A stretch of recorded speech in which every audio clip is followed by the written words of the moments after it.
Movement against अनपढ़ता foundation ने 7 जून को अजमेर में महिलाओं के लिए एक मेंस्ट्रुअल कप शिविर का आयोजन किया। संस्था के अध्यक्ष अंकित रंगा और सामाजिक कार्यकर्ता मोना राठौड़ के नेतृत्व में वैशाली और पंचशील ब्लॉक में आयोजित इस शिविर में 54 महिलाओं को मासिक धर्म मेंस्ट्रुअल कप के उपयोग और लाभों के बारे में जागरूक किया गया। साथ ही महिलाओं की स्वास्थ्य समस्याओं पर चर्चा और समाधान प्रदान किए गए। मोना राठौड़ ने पर्यावरण संरक्षण और प्लास्टिक कचरे को कम करने के लिए मेंस्ट्रुअल कप के महत्व पर जोर दिया। हेमलता शर्मा और अंकित रंगा ने भी इस पहल में योगदान दिया। यह शिविर स्वच्छता, स्वास्थ्य और आत्मनिर्भरता को बढ़ावा देने के साथ साथ महिलाओं को खुलकर अपनी बात रखने का मंच प्रदान करने में सफल रहा। वाली बातें सारी मैं ये जानना चाहती हूँ कि आप लोग पीरियड्स के टाइम यहाँ पे बैठे सकते हैं। पीरियड के टाइम पे आप लोग क्या इस्तेमाल करते हो? पैड इस्तेमाल करते हो? कपड़ा वपड़ा इस्तेमाल करता है कोई? नहीं, पैड जो इस्तेमाल करते हैं। ठीक है, तो पैड इस्तेमाल करने का अच्छी चीज क्या है? आपको क्या लगता है कि पैड इस्तेमाल करना चाहिए? सही लगता है वही। फिर फेंकते कहाँ पे इसको? डस्टबिन आपका कचरा लेने वाला आता है तो उसको वहाँ फेंकते। लेकिन पैड के अंदर बुरी चीज क्या है आपको लगता है? जो होती है बहुत अच्छा। और कोई जैसे हो जाते हैं उससे। आपकी एज क्या है? मेरी 35 साल। देखो, मैं जो चीज लेके आई होती है वो पैड से आगे की जनरेशन की। जैसे हर चीज की रिसर्च होती है और साइंटिस्ट कुछ नया बनाते जाते हैं, तो ये पैड से आगे की चीज है। ठीक है, तो पैड अपन हर महीना से लेते हैं। हर महीना 100, 200, 250 और महंगे महंगे पैड आते हैं।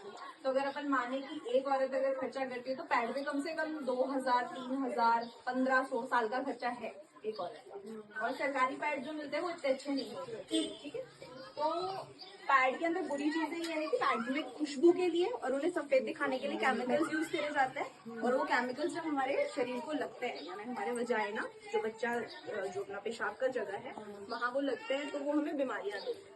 ठीक है, क्योंकि वो ब्लीच होता है जो उसको सफेद दिखाता है पैड को। खुशबू के लिए जो डाला जाता है उससे ये होता है कि वो हमारे शरीर के अंदर अगर उसके कण चले जाए तो हमको भूलने की बीमारियां, पैरालिसिस, अलग अलग बीमारियां हो जाती है। ठीक है, और कपड़ा बहुत बुरी चीज है। कपड़ा हमें इस्तेमाल करना ही नहीं चाहिए क्योंकि वो बैक्टीरियाज होते हैं। हमें सुखाने की जगह नहीं है। हम जहाँ रहते हैं हमको इतनी अच्छी जगह ही नहीं मिलती कि हम कपड़े सुखा सकें। तो ये जो चीज है ये प्लास्टिक नहीं, ये सिलिकॉन है। जो अपने बच्चे जो दूध पीते हैं जिस बॉटल से, वो निप्पल जो होती है वो वाले मटेरियल का ये बना हुआ है। तो ये अच्छा इसलिए कि बच्चा दूध पीता है निप्पल से, उसको कभी डॉक्टर ने बुरा नहीं बताया कि इसको शरीर में जाएगा, उसका कण तो बीमार होगा, नहीं होता। तो हमें ये हमारे शरीर में इस्तेमाल करना है, तो ये हमारे शरीर को कोई नुकसान नहीं पहुंचाता।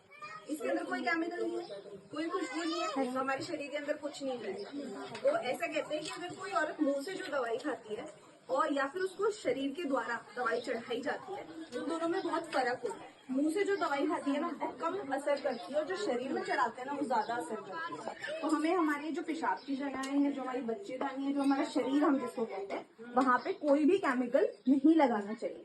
वो हमको बीमार करता है, हमें बड़ी बड़ी बीमारियां देता है। तो ये जो है ये सिलिकॉन है, इसमें कोई केमिकल नहीं है, ये मेडिकल ग्रेड सिलिकॉन है। इसको मैं नवलगढ़ से हूँ और मैं बहुत सारे डॉक्टर्स के साथ काम कर चुकी हूँ, मैं बहुत सारे टीचर्स के साथ काम कर चुकी हूँ, बहुत सारी गाँव की औरतों को ये दे चुकी हूँ। ये मेरा पीहर है और इस बार मैं ये चीज यहाँ अजमेर में करना, इसको अच्छे से इस्तेमाल करें। अपना पीरियड खत्म हो गया, फिर क्या करेंगे अपन? इसको सरफ से धोएंगे, अच्छी साबुन लगा के गर्म पानी में डाल के रखेंगे थोड़ी सी देर, और धूप में थोड़ी सी देर छोड़ देंगे कि भाई कोई कीड़ा वीड़ा इसमें पैदा हो गया, कोई जीवाणु इसमें पैदा हो गया तो वो मर जाए। फिर इसको किसी कपड़े में थैली बना लो इसकी, उसमें डाल के रखिए। फिर अगला पीरियड आएगा, फिर से इसको निकालो और फिर से इसको इस्तेमाल करो। ठीक है, आज के टाइम पे ये सबसे एडवांस चीज है। अगर आप देखो तो बहुत अच्छे घरों के लोग अब इसको इस्तेमाल करते हैं। ठीक है।